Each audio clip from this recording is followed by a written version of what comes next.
नमस्कार दोस्तों, हिंदी भाषा केंद्र में आपका स्वागत है। जैसा कि आप देख रहे हो, इससे पहले अपने जो समास देख रहे, अपने समास चल रहे थे। आज हम द्वंद्व समास को पढ़ने जा रहे हैं, जैसा कि आपको स्क्रीन पे दिखाई दे रहा होगा। तो द्वंद्व समास क्या होता है, उसकी परिभाषा के बारे में पढ़ेंगे पहले कि वह समास जिसका वह समास जिसका कोई एक नहीं बल्कि सभी पद प्रधान हो उसे द्वंद्व समास कहते हैं। वह समास जिसका कोई एक नहीं बल्कि सभी पद प्रधान हो उसे द्वंद्व समास कहते हैं।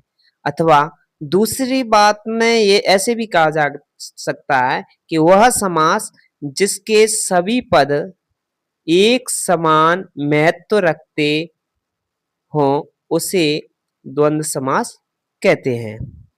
क्या कह सकते हैं अपन कि वह समास जिसके सभी पद एक समान महत्व रखते हो, या ऐसे भी कह सकते हैं जिसमें दोनों पद कैसे हो, समान हो, तो वहां क्या होगा, द्वंद्व समास होगा। ध्यान रखना, ठीक है। और द्वंद्व समास के भेदों की बात करते हैं अपन कि द्वंद्व समास के कितने भेद होते हैं। तो द्वंद्व समास के कितने, 3 भेद होते हैं। पहला, दूसरा और तीसरा। तो द्वंद्व समास के 3 भेद होते हैं। पहला होता है इतरेतर द्वंद्व समास, दूसरा वैकल्पिक द्वंद्व समास, तीसरा समाहार द्वंद्व समास। समाहार द्वंद्व समास। तो पहला अपन पढ़ते हैं, पहला जो समास है वो है इतरेतर द्वंद्व समास, जो कि ये दिखाई दे रहा है। इतरेतर द्वंद्व समास किसे कहा जाता है कि वह समास जिसके पद एक साथ आने पर भी अपना अलग अलग महत्व रखते हैं। कैसा रखते हैं, अलग अलग महत्व, ये ध्यान रखना है हमें। अलग अलग महत्व रखते हैं उसे इतरेतर द्वंद्व समास कहा जाता है। यानी कि वह समास जिसके पद एक साथ आने पर भी उनका महत्व कैसा रहे, अलग अलग हो, ठीक है। तो उसको क्या कहेंगे, इतरेतर द्वंद्व समास कहेंगे। अगला इसका उदाहरण देखते हैं अपन, अगली स्लाइड पे चलते हैं। सॉरी,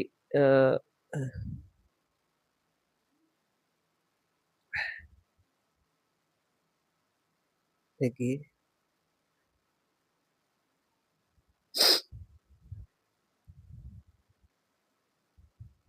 देखिए माता पिता, माता पिता। तो माता पिता, माता पिता, तो माता और पिता, माता और पिता। राधा कृष्ण, राधा और कृष्ण। गौरी शंकर, गौरी और शंकर। सीता राम, सीता राम, सीता और राम। शिव पार्वती, शिव और पार्वती। भाई बहन, भाई और बहन। दादा दादी, दादा और दादी। तो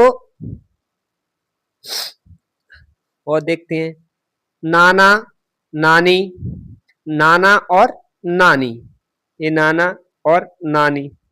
सीता गीता, सीता और गीता। रीमा सीमा, रीमा और सीमा। तो ये कैसे है, यानी कि क्या है इसमें, इतरेतर यानी कि अलग अलग है, इतरेतर द्वंद्व समास है ये। और भी पढ़ सकते हैं, जैसे नल राम युधिष्ठिर, नल और राम और युधिष्ठिर। ध्यान रखना आप कि इसमें एक जो शब्द दिया है आपको दिखाई दे रहा होगा, युधिष्ठिर। युधिष्ठिर जो शब्द है ये कैसा है, ऐसा शब्द है, इसको शुद्ध वर्तनी में कई बार पूछा जा सकता है, पूछा भी है। तो युधिष्ठिर ऐसे ही लिखा जाता है, ध्यान रखना। और अगला राम और श्याम, राम और श्याम। 24, 4 और 20, ये सभी कैसे इतरेतर द्वंद्व हैं।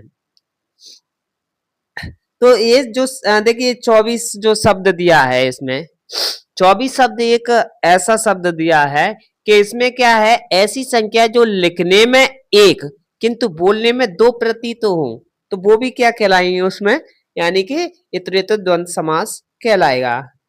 अगला देखते हैं, इतरेतर द्वंद्व समास के बाद अगला अपना आता है वैकल्पिक द्वंद्व समास।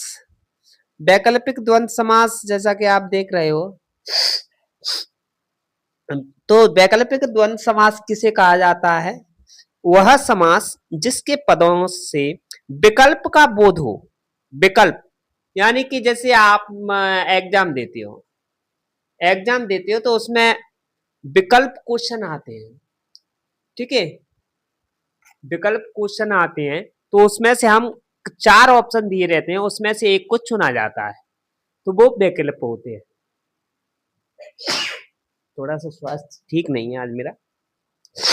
तो वैकल्पिक द्वंद्व समास किसे कहेंगे? कि वह समास जिसके पदों से विकल्प का बोध होता है उसे वैकल्पिक द्वंद्व समास कहते हैं। जैसे लाभ हानि, लाभ हानि, लाभ या हानि, पाप पुण्य, पाप या पुण्य, सजीव निर्जीव, सजीव या निर्जीव, सार्थक निरर्थक, सार्थक या निरर्थक, 3 4, 3 या 4, 5 6, 5 या 6, 10 20, 10 या 20, 40 50, 40 या 50। देखिए अब इसमें देखिए हमें ये ध्यान रखना है, वैकल्पिक द्वंद्व समास जहां होगा, हम वैकल्पिक द्वंद्व समास जहां होगा हमें इतना ध्यान रखना है कि एक तो क्या होगा, इसमें विलोम शब्द होंगे। कैसे होंगे? विलोम शब्द होंगे। तो देखिए लाभ हानि विलोम शब्द है, लाभ या हानि, और इसमें योजक चिन्ह होगा, तो योजक चिन्ह की जगह हम क्या है, या का प्रयोग करते हैं समास विग्रह करने पर। एक तो ये हुआ कि जहां विलोम शब्दों का समूह हो वहां क्या होगा, वैकल्पिक द्वंद्व समास होगा। दूसरी बात हमें यह ध्यान रखना है कि दो अलग अलग संख्याएं योजक चिन्ह से जुड़ी हों। जैसे देखिए 3 4 योजक चिन्ह से जुड़ी है, ये 3 4 योजक चिन्ह से जुड़ी है, 10 20 ये भी जुड़ी है, 5 या 6 ये भी जुड़ी है। तो ऐसी संख्याएं क्या है जो योजक शब्द से जुड़ी हो, तो वहां क्या होगा, वैकल्पिक द्वंद्व समास होगा। अगला अगला अपना समाहार द्वंद्व समास। कौन सा? समाहार द्वंद्व समास। तो देखिए समाहार द्वंद्व समास, समाहार का अर्थ क्या होता है, समाहार या समूह, समूह को ही समाहार कहते हैं। जैसे कि तो समाहार द्वंद्व समास उसे कहेंगे वह समास जिसके पदों से समूह का बोध होता है, उसे द्वंद्व समास कहा जाता है। जैसे अब देखिए समाहार जो द्वंद्व समास होगा उसमें 3 स्थिति होती है। एक तो समानार्थी शब्दों का समूह होगा, या सार्थक निरर्थक शब्दों का समूह होगा, या समाज में एक साथ प्रयुक्त होने वाले शब्दों का समूह होगा। जैसे कि देखिए कपड़ा लत्ता, तो कपड़ा लत्ता आदि जो कैसे शब्द हैं, ये समानार्थी शब्द हैं। कीट पतंग, कीट पतंग आदि, घास फूस आदि, साग सब्जी, साग सब्जी, ये शब्द कैसे हैं, ये शब्द समानार्थी शब्द पदों का समूह है इनमें। और देखिए जैसे कि और देखिए और क्या दिया है, कीट पतंग घास फूस साग सब्जी। अब देखिए कुछ शब्द ऐसे आ जाते हैं जो सार्थक निरर्थक शब्द हैं, जैसे पानी वाणी, पानी कहते पानी वानी लाओ, इसमें वाणी शब्द जो लिखा है वो नहीं आएगा यहाँ। एक मिनट, इसको यहाँ नी आएगा, एक गलत है, नी आएगा नी, यहाँ भी ये गलत है, यहाँ ऐसे आएगा वानी, ठीक है। तो रोटी बोटी, रोटी बोटी कहते हैं रोटी बोटी खा लो। तो ऐसे शब्द जिनका एक सार्थक शब्द हो दूसरा नर्थक शब्द हो। नानी वानी, अब नानी तो अपन है लेकिन बानी नहीं है, बानी शब्द नहीं है, तो नानी वानी। चाय बाय, अब चाय तो अपने पीते हैं, चाय बाय, लेकिन बाय नहीं है। तो ऐसे शब्द जहां सार्थक निरर्थक शब्दों का समूह, वहां क्या होगा, समाहार द्वंद्व समास होगा। और कुछ ऐसे शब्द आ जाते हैं जिनका प्रयोग हम समाज में करते हैं, जैसे कि नमक मिर्ची, नमक मिर्च, नमक मिर्च आदि। दाल रोटी, दाल रोटी, तो दाल रोटी, ठीक है। तो दाल रोटी कहते हैं ना, क्या कि दाल रोटी मिल रही है। दाल रोटी का मतलब ये नहीं है कि दाल और रोटी केवल मिल रही है। इसका अर्थ ये होता है कि दाल रोटी का अर्थ ये है कि हमारा गुजारा चल रहा है, ठीक है। तो ये था अपना समाहार द्वंद्व समास। जैसा कि आपकी समझ में आया होगा यह समास, द्वंद्व समास। मैं आशा करता हूँ आपकी समझ में अच्छा आया होगा, और इसलिए आप अपने चैनल को सब्सक्राइब करें, इस चैनल को, ताकि आपको ऐसी वीडियो देखने के लिए और मिले, और शेयर भी करें दोस्तों को अपने को।